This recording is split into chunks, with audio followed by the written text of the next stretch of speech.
40 contacts, all inbound, all low, all cheap. On a radar screen somewhere in the South China Sea, the SPY-6 array aboard a single Arleigh Burke-class destroyer paints a picture that would make any captain's pulse spike. A dense, spreading arc of loitering munitions, each one worth roughly $20,000, all of them converging on one ship worth $2 billion. The swarm doesn't need to be precise. It doesn't need to be fast. It just needs to overwhelm. And right now, with 40 tracks fanning out across the horizon, the math looks very much like it's trying to do exactly that. Here's what this scenario actually tests. Not just the ship's weapons, but the logic of modern naval defense itself. Can one hull, with finite missiles and a crew running on training and adrenaline, absorb a saturation attack designed specifically to drain it dry? And if the answer is yes, what does that yes actually cost?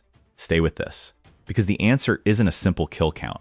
It's a system. Understanding how that system works, layer by layer, second by second, changes how you see every future conflict in the Pacific. To understand what's happening in these decisive minutes, you need to understand the setup. An Arleigh Burke-class destroyer operating a forward picket line in the South China Sea is not a lone ship sailing blind. It's a node, a sensor and shooter node in a networked fleet architecture, one that happens to carry one of the most capable combat systems ever put to sea. But on a forward picket line, it's also the first thing the swarm hits. That's the job. Hold the line, thin the threat, protect whatever is behind you. A carrier strike group, an amphibious ready group, a logistics convoy. The destroyer in this scenario is holding station roughly 200 nautical miles ahead of the main group. Behind it, other assets, other decisions, other time. What it has right now is itself. The threat is designed to exploit that isolation. Loitering munitions, sometimes called kamikaze drones, sometimes referred to as loitering munitions in U.S. military doctrine, are not precision cruise missiles with terrain-following navigation. Many are simpler than that. A small airframe, an electro-optical seeker, a warhead, and a data link back to a controller or swarm coordinator. They're cheap enough to build in quantity, small enough to evade older radars. And when they come in at wave-top altitude in a coordinated group, they compress the time a defender has to react. The 40 drones in this scenario are modeled on the general class of systems that have proliferated across Asia and the broader Indo-Pacific over the last decade. Systems in the same family as the Shahed 136's descendants, adapted and indigenized by multiple actors. Think small, think slow by missile standards, think low and quiet, and think coordinated. They don't all come from the same direction. That's the point. The swarm spreads laterally to force the defender to track in multiple quadrants simultaneously. Some drones fly a direct attack profile, others loiter, others feint. The coordination runs over a mesh data link. Each drone sharing position data with the others, the swarm collectively deciding who goes first and who holds back. On paper, a swarm like this is a nightmare. In practice, it runs into the Aegis combat system. The moment the swarm crosses the radar horizon, the AN/SPY-6V1 air and missile defense radar, the most sensitive naval radar the US Navy has ever deployed, begins building tracks. SPY-6 is not the older SPY-1D that equipped earlier Arleigh Burke flights. It's a gallium nitride active electronically scanned array, capable of detecting targets with a radar cross-section far smaller than a conventional fighter jet. Small drones that might ghost through older systems are a much harder problem for SPY-6 to miss. The array's sensitivity is rated at roughly 20 times that of SPY-1D, meaning it sees smaller targets at greater range, with better resolution. What happens next is where the human-machine integration of the Aegis combat system becomes decisive. 40 contacts appear. The system begins correlating track data: speed, altitude, bearing, acceleration profile. It classifies. It prioritizes. It presents the tactical picture to the crew, not as raw noise, but as a sorted, ranked threat list. The commanding officer and the tactical action officer aren't sifting through 40 identical blips. They're looking at a display that tells them which drones are the most immediate threat, which are loitering, which are feinting, and what the intercept windows look like for each. That cognitive compression, turning radar noise into a ranked kill list in seconds, is the invisible advantage people don't talk about enough when they discuss Aegis. Here's the part that doesn't make sense on the surface. The most powerful thing about this ship isn't its missiles. It's how quickly it can decide. The crew has drilled this. Not this exact scenario, but the decision pattern. The Aegis system runs a doctrine called Cooperative Engagement Capability, or CEC, which in a networked context allows the destroyer to share its radar picture with other platforms. But on a solo picket line, the crew is making autonomous fire control decisions inside a compressed timeline, And those decisions are about exchange ratios, the brutal arithmetic of what you shoot at, when, and with what. And here's where that arithmetic gets uncomfortable. The SM-6 interceptor, the RIM-174 Standard Missile 6, costs approximately $3 to $4 million per round. Each loitering munition in this scenario costs approximately $20,000. That's a ratio of roughly 150 to 1 on unit cost. If the destroyer shoots one SM-6 at every incoming drone, it doesn't just exhaust its magazine, it burns through defense budget with every salvo. More critically, the MiG-41 vertical launch system on an Arleigh Burke carries between 90 and 96 cells total, and those cells aren't all filled with SM-6. Some carry Tomahawk cruise missiles, some carry ESSM quad packs, some carry SM-2 and SM-6 in a mix determined by the mission loadout. The captain does not have an infinite supply of interceptors, not even close. This is why fire control doctrine matters as much as the hardware. The first decision, don't shoot SM-6 at everything. The SM-6 is designed for the leading wave, the drones that are fastest, highest, and most immediately dangerous. Those are the ones with the shortest time to impact. At a range of roughly 130 nautical miles on its standard intercept profile, the SM-6 is lethal far beyond the visual horizon. Against slow, loitering munitions flying at wave-top altitude, the effective engagement range shrinks. But the SM-6 still gives the crew the ability to thin the leading edge of the swarm before it gets close enough to become a CIWS problem. In this scenario, the tactical action officer commits SM-6 rounds to the first wave, perhaps a dozen drones coming in fastest and most directly. Not one SM-6 per drone. Shoot, assess, shoot. The Aegis fire control solution tracks the intercept, evaluates whether the target is destroyed, and holds the next round if the threat is already eliminated. That fire discipline is drilled into every Aegis crew. 2 SM-6 launches, 6 targets down. The leading edge of the swarm is already thinner. Now the middle band. The evolved Sea Sparrow missile. ESSM Block 2 is a shorter range, faster, smaller interceptor designed for the kind of saturation threat that SM-6 can't handle economically. At roughly $1 million per round and quad-packed into a single MiG-41 cell, 4 missiles per cell, ESSM dramatically increases the magazine depth available for mid-range intercepts. One ESSM cell gives you 4 shots. An Arleigh Burke with a typical loadout might carry 8 to 12 ESSM cells, meaning up to 48 ESSM rounds dedicated to the mid-range band. Block 2 adds active radar homing in its terminal phase, meaning it can engage targets with lower radar cross-sections, like small drones, without relying on continuous illumination from the ship's radar. The swarm's middle wave, now compressed by the SM-6 attrition from the first engagement, runs into ESSM. What's most surprising about this engagement layer isn't the missiles. It's the tempo. An Arleigh Burke can ripple-fire ESSM at a rate that compresses multiple simultaneous engagements into seconds. The tactical action officer is not shooting one at a time. The fire control system is managing multiple simultaneous intercept tracks, each ESSM flying to a different target, the radar painting priority threats for active homing. It looks like a single salvo. Inside the combat system, it's 40 simultaneous decisions. I spent time working through the doctrine documents and exercise reports on this, and one detail kept nagging at me. The speed of the decision cycle is not just about technology. It's about the standardization of the crew's response pattern. When a new threat class appears, the question isn't, what do we do? It's which pre-trained response pattern applies. The Aegis crew's training pipeline exists specifically to make that decision automatic. But here's the layer most analyses skip. Even perfect fire control and a well-loaded magazine don't guarantee a zero-leak outcome. Some drones are going to get through. The question is, which ones and what the Phalanx does about them. The Phalanx Close-In Weapon System, CIWS, pronounced CIWS, is the last hard layer of the ship's defense. A 20mm M61A1 Gatling gun, radar-guided, capable of firing around 4,500 rounds per minute, the Phalanx is a fully autonomous system. When a track enters its engagement envelope, roughly 1.5 miles out, sometimes described as the last mile of the ship's defense, the Phalanx doesn't wait for a human trigger. It detects, tracks, and engages on its own. Against a small, low, slow drone, it's formidably effective at short range. The Phalanx has one real limitation. It's a point defense system. It can engage 1 or 2 targets simultaneously. If 6 drones arrive at 1.5 miles at the same moment, from different bearings, the Phalanx is mathematically challenged. The system rotates, engages, destroys, reacquires. But it has a finite slew rate and a finite ammunition capacity. A deliberate saturation design. Drones' time to arrive at the defensive perimeter simultaneously from multiple vectors is explicitly trying to overwhelm the Phalanx. which is why the SM-6 and ESSM layers exist. Every drone killed at distance is one the Phalanx never has to face. The crew knows this arithmetic. It's what drives the fire discipline upstream. Don't let the CIWS problem get crowded. Now introduce the element that changes the entire equation, the EA-18G Growler. The Growler is not a ship.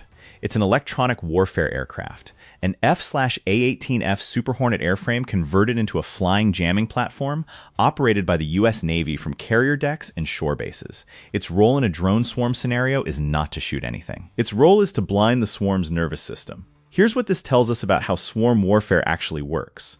A coordinated drone swarm is not 40 independent attackers. It's one distributed system. The drones share position data over a mesh data link. The swarm coordinator, potentially a separate aircraft, a surface vessel, or a ground station, maintains situational awareness across all 40 nodes and adjusts the attack pattern dynamically. If the leading drones start getting shot down, the swarm coordinator can redirect the surviving nodes, push them into tighter timing to overwhelm the CIWS, or shift the axis of attack. The swarm is adaptive. That adaptability is its greatest strength. The EA-18G Growler targets that adaptability directly. The Growler's AN/ALQ-99 tactical jamming system, being upgraded to the next-generation jammer pod, can radiate high-powered noise across the frequency bands the swarm's data link operates on. When the jamming comes on, the mesh network degrades. Drones lose the shared picture. Coordination breaks. Individual drones revert to their pre-programmed terminal attack guidance, which is less flexible, less adaptive, and far easier to predict. A jammed drone swarm stops being a coordinated 40-node system and becomes 40 individual attackers flying predictable profiles. That's a fundamentally different problem for the Aegis crew. Predictable is manageable. Coordinated is dangerous. The Growler doesn't need to destroy a single drone to change the outcome. It just needs to isolate them. This is where the combination of assets matters more than any individual platform.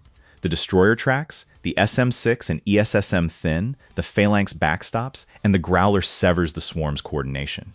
No single layer works alone. Every layer compensates for the limits of the others. Put yourself in the tactical action officer's seat for a second. You have a radar picture showing 40 inbounds, a fire control system ranking them by threat, a magazine with finite depth, a Phalanx that needs upstream thinning, and an EA-18G somewhere overhead breaking the swarm's network. Your decisions in the next 4 minutes determine whether this ship survives. The doctrine tells you how to sequence. The training tells you how fast to decide. What it can't give you is more missiles than you loaded in port. Let's talk about the real limit. The engagement is over. The swarm has been largely defeated. Say 34 of 40 drones have been intercepted across the 3 layers. SM-6 handling the leading wave, ESSM absorbing the middle band, the Phalanx catching the last 3 or 4 that leaked through the outer defense, and the Growler's jamming, turning the final stragglers into dumb, predictable attackers flying into an alert crew. A remarkable outcome by any measure. But here's what that outcome cost in magazine depth. Scenario expended, perhaps 10 SM-6 rounds, 24 ESSM rounds, and a significant number of Phalanx 20mm ammunition. The SM-6 expenditure alone represents between $30 and $40 million in munitions. The destroyer's VLS cells are now measurably thinner. If a second swarm comes, a follow-on wave designed to finish what the first wave started, the ship's response capacity is reduced. This is not a theoretical concern. Swarm doctrine in the Indo-Pacific explicitly contemplates multi-wave attacks. The first wave probes and drains. The second wave exploits the gaps. An Arleigh Burke that has expended half its magazine defending against the first attack is a fundamentally different defensive platform than one at full load. The commanding officer knows this. The question of when to start conserving interceptors, when to accept some leakers to preserve capacity for the second wave, is one of the hardest tactical decisions in modern naval warfare. Worth saying plainly what a lot of analyses won't. The exchange ratio problem is not solved by better missiles. It's a structural feature of the cost asymmetry between precision interceptors and cheap mass. The US Navy can build the best interceptors on the planet. But as long as the defender must spend $3 million to stop a $20,000 attacker, the math rewards the attacker for simply building more. That's not a technology problem. That's an economics problem. And it doesn't have a missile solution. What this case tells us about the broader challenge of swarm defense in the Pacific, the layered shield works. It works well. But it works within constraints the fleet is only beginning to fully grapple with. High-energy laser weapons. Systems like the Navy's layered laser defense, currently in testing, represent the theoretical solution to the exchange ratio problem. A laser shot costs roughly $1 in electricity. Against a $20,000 drone, that's a ratio that favors the defender. But those systems are not yet deployed at scale on Arleigh Burke class destroyers. The future defense looks different from today's. Right now, today, the ship fights with missiles and a CIWS and a Growler. Here's the uncomfortable take, and it's worth sitting with.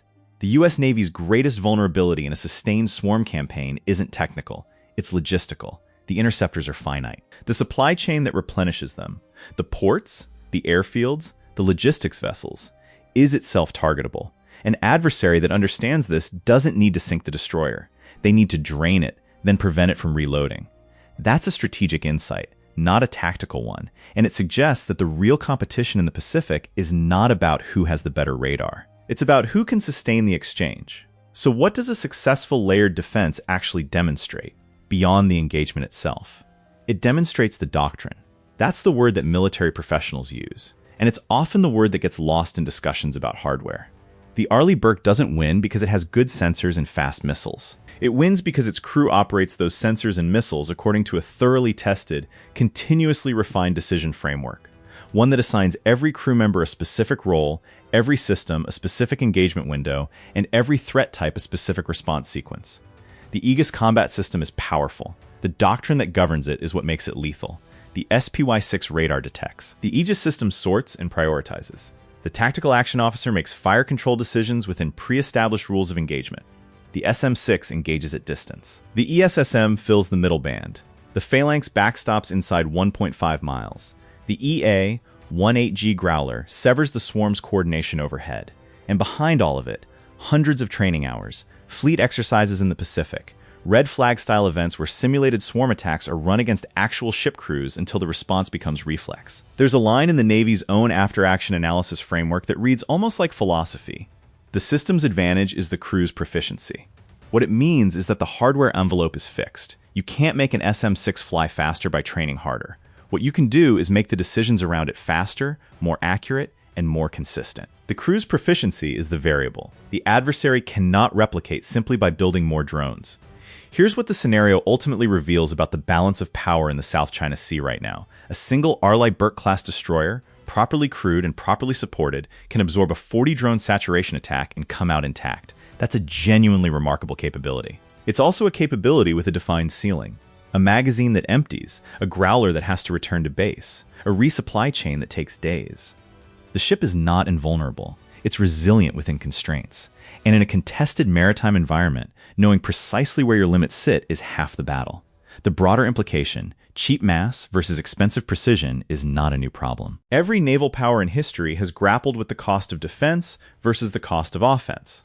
What makes the current moment different is the pace at which loitering munitions are proliferating and the speed at which swarm coordination software is improving. A 40-drone swarm today might be a 400-drone swarm in 10 years, managed by AI coordination systems that can adapt to jamming in real time, autonomously reroute around a degraded data link, and identify and target the Phalanx specifically to create a gap. The question the US Navy is actively wrestling with, and the question that defense planners in every Pacific nation are watching, is whether the layered shield can scale to meet that challenge, or whether the economics eventually tip decisively toward the attacker.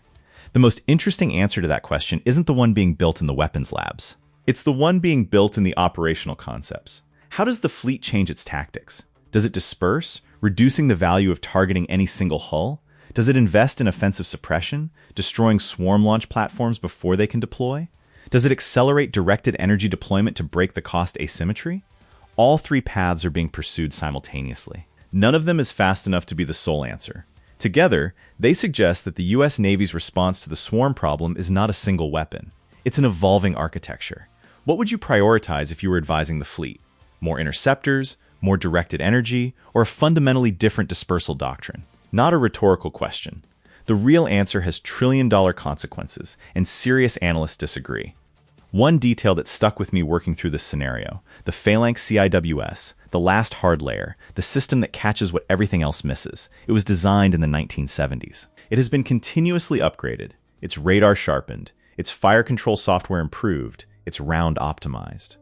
But the fundamental concept, a fast-rotating autocannon on a stabilized mount, firing autonomously at close-in threats, is a 50-year-old idea that still sits at the heart of the world's most advanced destroyer's terminal defense. Not because the Navy couldn't imagine something better, because nothing better has yet been proven reliable enough to replace it. The Phalanx works. In engineering, that is a powerful argument. Most people assume swarm defense comes down to numbers: 40 drones in, 40 interceptors out.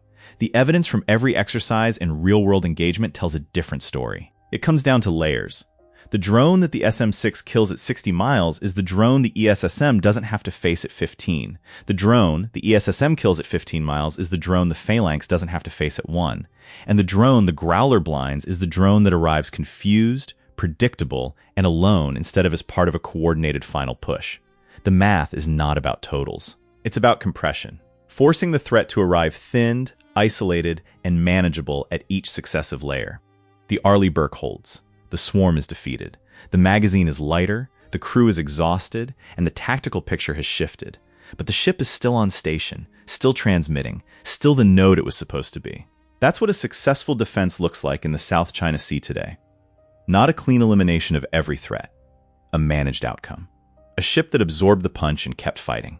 Here's the open question this leaves, and it matters well beyond this single scenario. The US Navy can win this engagement. It has the systems, the doctrine, and the training to do it. But can it sustain the exchange across a campaign? Can the logistics architecture replenish the magazine faster than the adversary can build more swarms? And if the answer is no, if the economics eventually favor the attacker regardless of how good the intercept systems are, then the decisive competition in the Pacific isn't happening on the water. It's happening in the supply chain, in the shipyard, in the defense industrial base, and in the budget lines of a Congress that has never had to think about magazine depth as a strategic variable. Comment why yes if you think the Navy's magazine depth is the real vulnerability here, or no if you think directed energy changes the math fast enough to matter. Because the answer to that question is going to define Pacific naval strategy for the next decade. And if you want to go deeper on how carrier strike groups integrate with that forward picket line, and what happens when the threat is not 40 drones, but a coordinated DF-21 anti-ship ballistic missile alongside the swarm, that breakdown is next. Stay with us.